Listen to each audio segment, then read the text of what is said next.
La parole est à Hamidou Samaké. Merci, Monsieur le maire. Mes chers collègues, de même qu'on ne cesse pas, en prenant de l'âge, d'aimer et de s'exprimer, d'avoir des envies et des histoires, on ne cesse pas non plus d'être, le cas échéant, lesbienne, gay, bi, trans ou autre. Pourtant, nous nous représentons encore trop souvent les personnes seniors, particulièrement lorsqu'elles sont isolées ou en accueil résidentiel, comme des êtres sans sexualité ni genre, n'existant le cas échéant que par et pour leurs enfants et petits-enfants.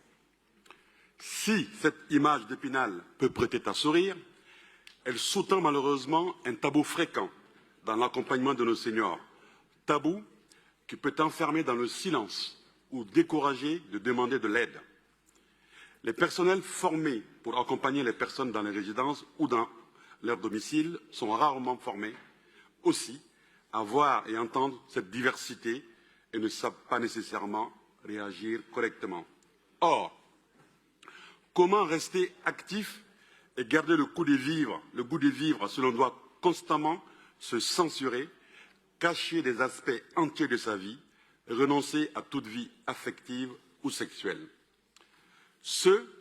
D'autant que les personnes LGBTI+, sont plus exposées aux ruptures familiales et peuvent donc se retrouver en situation d'isolement assez rapidement.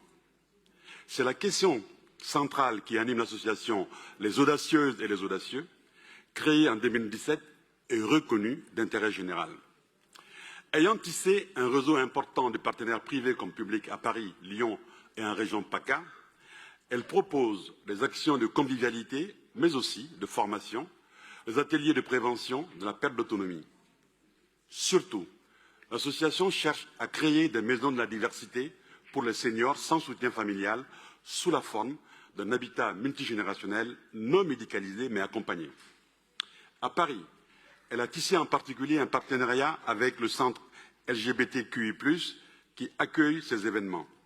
Son action utile vient rejoindre un tissu associatif et partenarial riche qui a pu se constituer sur la thématique des seniors LGBTI+, et qui illustre la volonté des personnes LGBTI+, vieillissantes de vivre pleinement leur vie sans tabou et sans se cacher jusqu'au bout.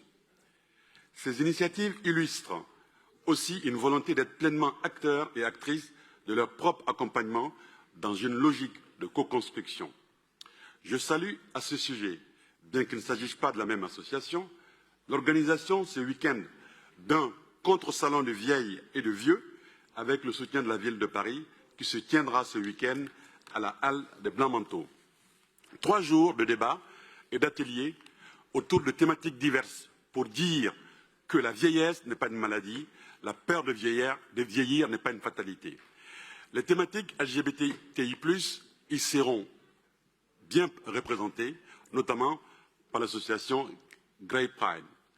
Vous l'aurez compris, il y a un vrai besoin et un vrai intérêt exprimé par les seniors eux-mêmes et elles-mêmes. L'association Les Audacieuses et les Audacieux participe de cette vitalité et je vous invite tous et toutes à la soutenir. Je vous en remercie.